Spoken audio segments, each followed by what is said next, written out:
What's going on, everybody? Welcome back to The Truth, where today we're going to talk, about an even dose of NFL and college football. Today we're going to go over week 2, what I got wrong, what I got right, and then we're going to go react to some college football rankings for this week. First game, Chiefs versus Jaguars. Yeah, I got that one right. I think I did, at least. It's a sloppier game offensively for the Chiefs, but I feel like eventually they will hit their groove. I mean, because it is the Chiefs, but I feel like a win over the Jaguars is huge. I mean, that's huge to only hold them to 9 points with how good that roster looks on paper. It's pretty big. Going into next week, the Ravens versus Bengals. I kind of predicted that this would happen just because the Bengals had such a sluggish start last year going 0-2, and then with the Joe Burrow, I think it was a calf injury. It kind of makes sense. I do expect them to rebound either next week or the week after. Spoilers, depending on who they play, have to check. But that's kind of my thinking. Bills versus Raiders. It's what I thought. I mean, the Bills smacked the Raiders. You can look at it on paper. You can look at it and film. The Bills were just going to win this game no matter what. Sorry, apologies for that. Titans versus Chargers. This is one of the first games I got wrong. I believe I had the Chargers. The Titans are proving that, yeah, they can score some points against the Chargers. That run defense is, it's something. It really is something. And for the Chargers, man, just finish games. Finish games. That's been the Chargers model. That's been the Chargers problem for so long, and it sucks. Colts versus Texans. I think I got that game right. That's another game where it's like you like the Colts more now. Anthony Richardson, I do believe got injured, so that's gonna change up going into next week. But look, I mean that kid looks amazing. He looks so athletic. Like what we thought he could be is amazing. Like I'm really excited to really delve into his film and watch more because he just gets me excited, gives me goosebumps. Dolphins versus Patriots, a little closer than I thought it'd be. But I'm not surprised. The Dolphins were going to score a lot of points. The Patriots offense surprised me a little. 17 points. It just sucks for the Patriots just because they play such hard opponents and they're not too bad of a team on paper. Steelers versus Browns. Like I said, going to last time's predictions, I projected the Steelers to have a bounce back game. Look, Mike Tomlin hasn't had a losing season. Yeah, let that sink in. It made so much sense that he was going to have a bounce back game. And the Browns, I only saw snippets, but the Browns did not look good.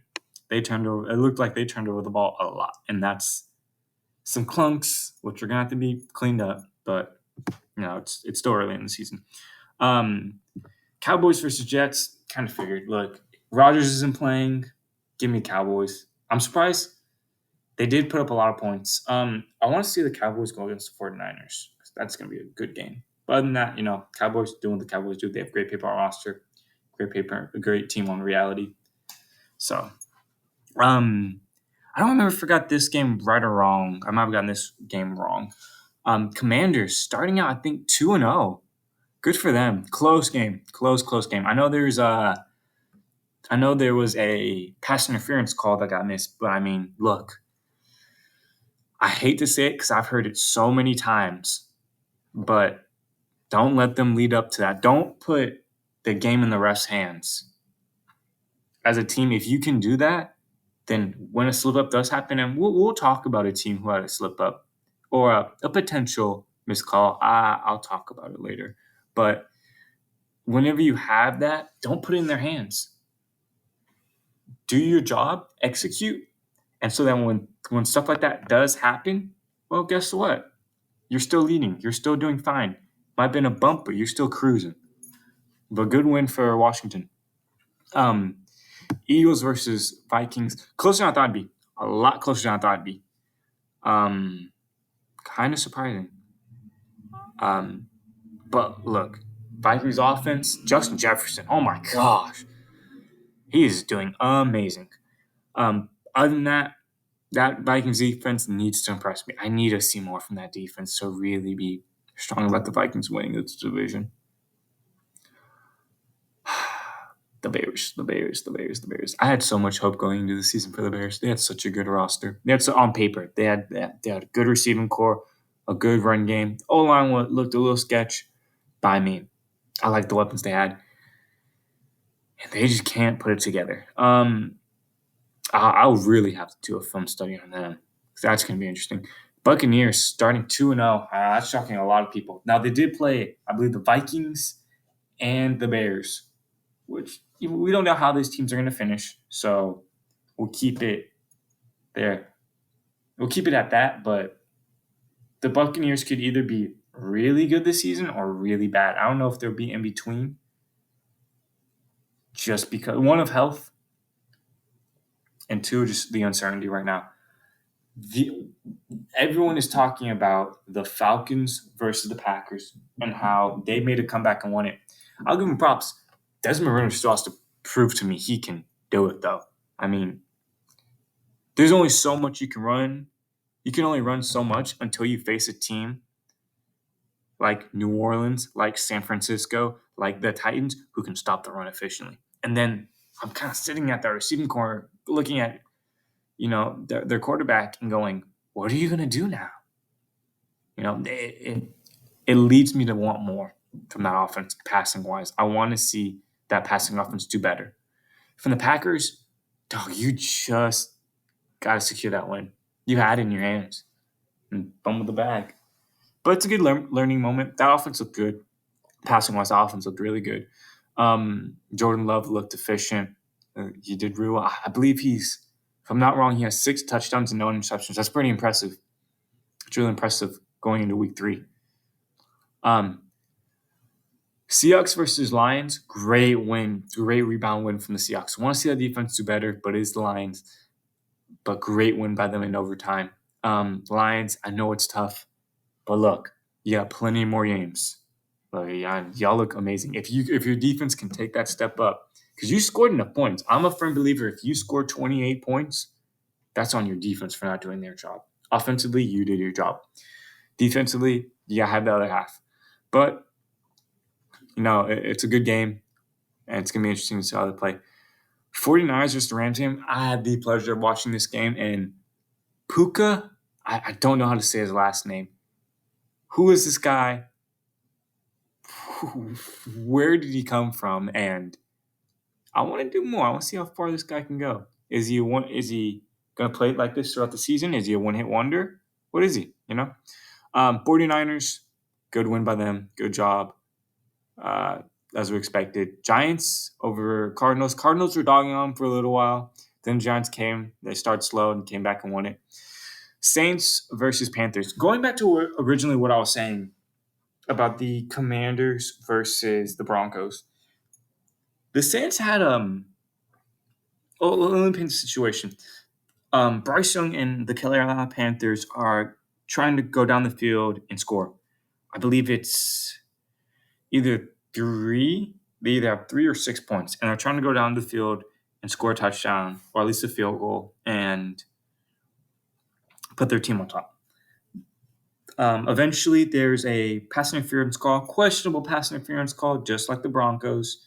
Questionable one where it's like, did he really do it? Did he really not? But they gave it to him anyways. I forget who the receiver is, but he really sold it, so they gave him the flag and they moved on. And they kicked a field goal. With that being said, that defense, even though that happened, didn't break. That offense, even though it had its hiccups, didn't break. They kept going. They did their job. And even though they had that one call, they won. And that's what you ask out of a team, to do their job and don't put it in the refs' hands. And they didn't. And that would be all these games. Let's react to some college football rankings. This might go a little bit quickly just because some of them we already know. Number 1, we're looking at the AP Top 25. That's the one I go off of. That's the one that generically everyone uses. Georgia number one, not surprising. Michigan number two, not surprising. Three, Florida State. Five, Ohio State, Penn State. Washington at number eight, and Notre Dame at number nine. Notre Dame, I believe, plays Ohio State this week, so it's going to be interesting to see, are they that team? They're 4-0. Are they that team? Do they beat Ohio State? Do they barely lose to Ohio State, or do they get dominated? And that's the question. It's going to be, how was Notre Dame? Because we know how well Ohio State is. Oregon, look, Oregon's cruising. They're doing their thing, just like Utah, just like LSU. LSU's on the slight rise. After that first game, though, they've been kind of doing their thing. Alabama drops. It's tough, dude, especially after that win. It's tough. It's really tough to say, man, they're a top 10 team. Maybe they'll figure out their hiccups later down the road and really start making a groove. But other than that, I'm hesitant to see where Alabama is. Oregon State makes sense. Ole Miss makes sense. Oklahoma, another one. North Carolina. Let's get to Duke. Duke in Colorado.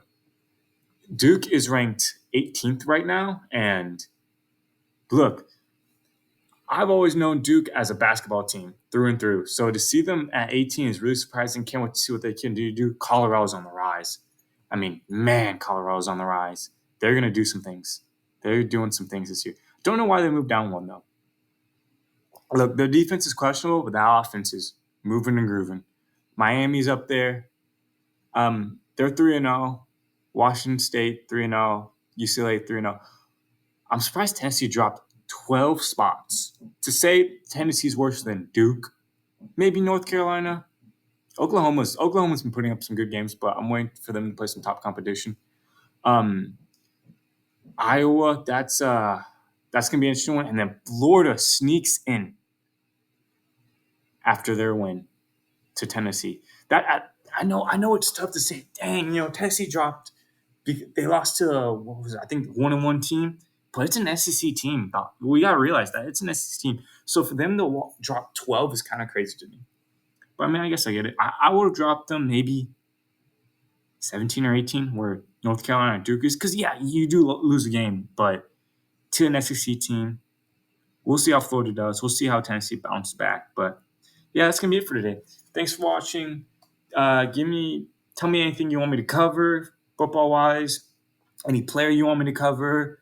Things you like I do in videos. Things you don't like. Just give me some feedback. Thanks for watching, and